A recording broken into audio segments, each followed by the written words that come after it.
What's up everybody, Nate here from Out of the Basement, bringing you a brand new action figure review. Today from Star Wars The Black Series, we are taking a look at the very first figure from the book of Boba Fett, FENNEC SHAND. She is of course part of Wave 31, which is the latest wave of Black Series figures, currently super hard to find. However, it is a standard wave, so do not freak out. It is available for pre-order pretty much everywhere, so you should have no problem getting these figures at some point. But I was one of the lucky few that got an early case shipment from Dorkside Toys, so that was super exciting. And I thought, what better way to start out the review of the entire wave than with FENNEC SHAND, especially on the day the Book of Boba Fett premieres. So happy Book of Boba Fett Day. Let's go ahead and jump into the figure here. You can see that it is in the standard Galaxy packaging. We've got the Black Series logo at the top. We've got a brand new color here for the Book of Boba Fett, this sort of light, but at the same time dark green, like it's not quite as neon as the Return of the Jedi box, but of course you can see it says FENNEC SHAND right there.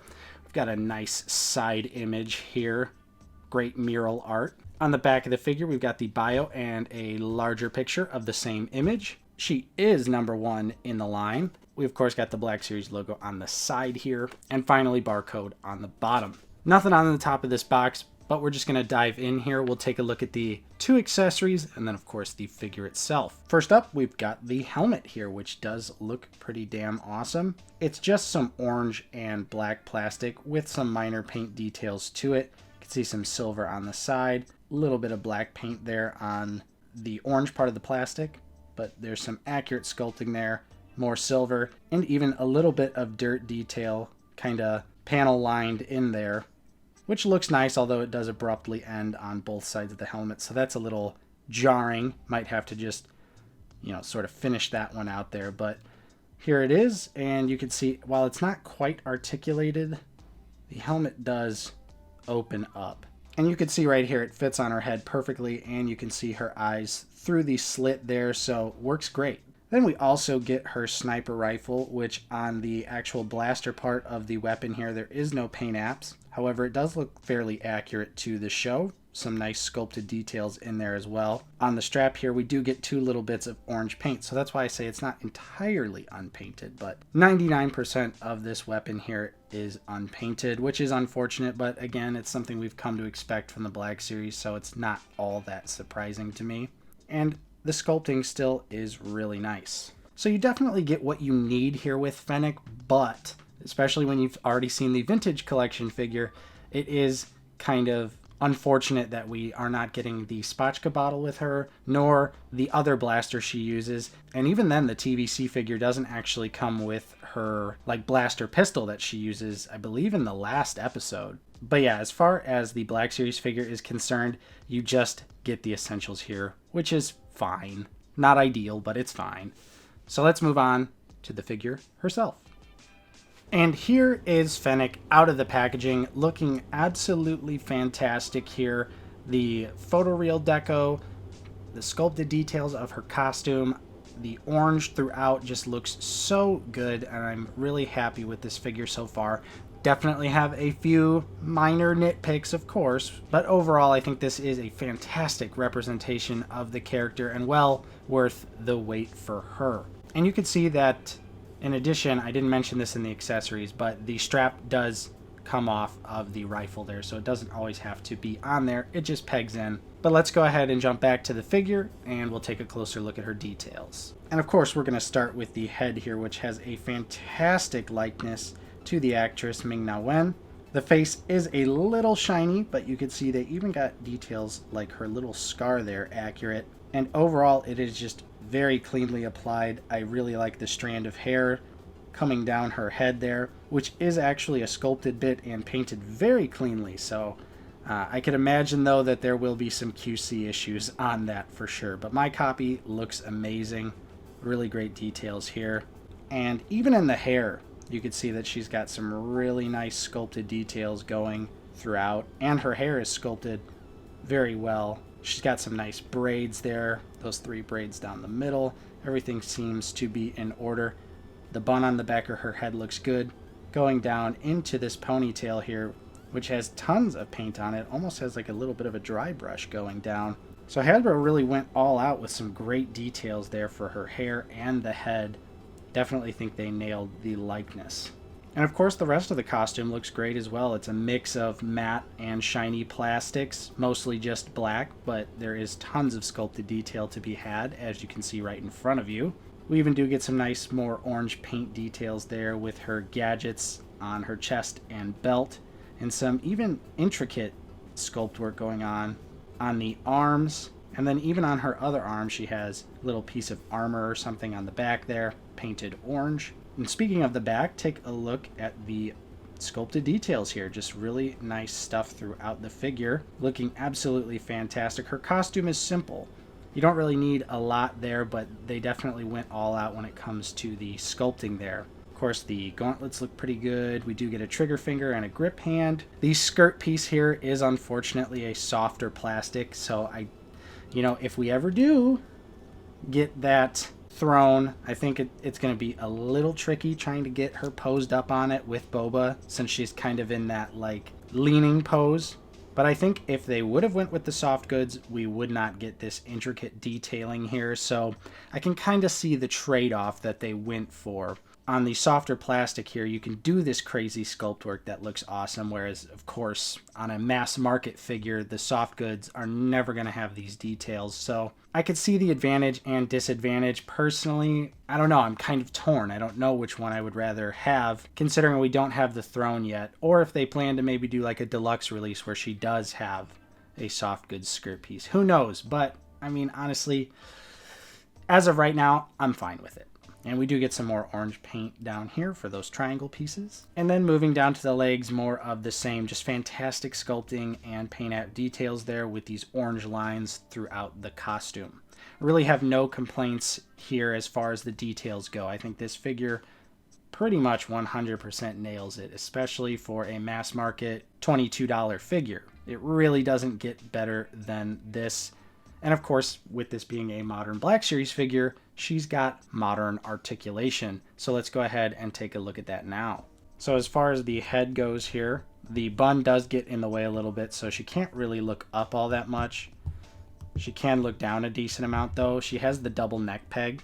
So I guess you could get her to look up a little bit better than that. But the bun here on the back of the head does pose some challenges. And then, of course, the braid is kind of sculpted to lay a certain way, so it sticks out like that. And there's not really much you can do outside of maybe trying to soften it up and sculpt it to hold down. But looking down, of course, all the way, no problems there. We do get side to side. Of course, she could still rotate her head around, no problem.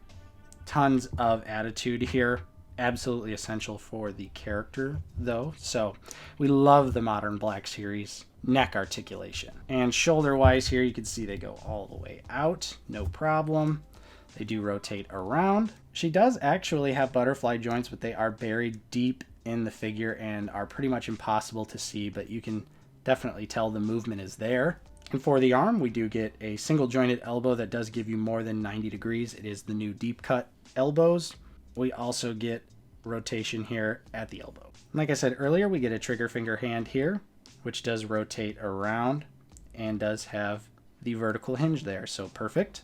And the grip hand also has rotation and the horizontal, which is great for a rifle holding character. So far so good here on the articulation. For the ab crunch, we just get a little bit forward, not so much there. That's a little disappointing. And then back we do get a little bit more, but again, it's kind of just a little arched back. We do have side to side here and a rotation. For the leg, we do get movement all the way up there, not too bad. The splits are a little inhibited here by the plastic skirt. However, the kickback does not appear to be. We also have that thigh swivel right there, looking good. And a single jointed knee that gets you 90 degrees right there and does rotate. She does also have that newer Black Series feature where if the legs are kind of all the way closed, the joint is hidden, which I do like. I'm a fan of that, so that is nice. And finally, for the feet here, they go all the way down. They go up a decent amount there, and of course, we get ankle pivot. So with all that being said, of course, that means you can get her to hold her rifle with both hands with ease and the added articulation from the head. You can even get her to make it seem like she is aiming down the sight. So that is something that's absolutely essential to me when it comes to a FENNEC SHAND figure, and yeah, absolutely nailed it right here. And of course that also means that she can crouch pretty easily here as well. I think that looks awesome, and again, essential for some really nice FENNEC posing. So yeah, this figure is firing on all cylinders. Let's go ahead and do some comparisons now. And first up, we've got the Black Series Beskar Mando and the Return of the Jedi Boba Fett. Of course, do not have a Book of Boba Fett figure yet, or even the re-armored Boba Fett figure at the time of this recording. So the Return of the Jedi Boba is the stand-in. Moving on to Bo-Katan and Casca Reeves. Then we've got Cara Dune and the Artillery Stormtrooper. Finally, with a couple imports here, of course, the SH Figuarts Tank Pilot and the Mafex First Order Stormtrooper. As for my final thoughts, it should be no surprise. I think this figure is an absolute masterpiece. She really fires on all cylinders. Yeah, it's a little unfortunate that we don't get the soft goods skirt piece like the TVC, nor does she come with the accessories that that figure is going to come with. But, you know, this is kind of the game we've come to expect from the Black Series. It's unfortunate, but I don't know if there's really anything that we can do at this current moment. But I will say there is a trade-off with the soft goods versus the plastic, because of course you could see she's got wonderful sculpted details on her skirt that would not be there if it was soft goods. Maybe we'll get a deluxe release down the road with some other accessories and the soft goods piece, who knows, but for now this is the FENNEC that we've got, and she is still an absolutely fantastic figure. She comes with what you need. She's got plenty of paint on her, tons of sculpted detail, and fantastic articulation.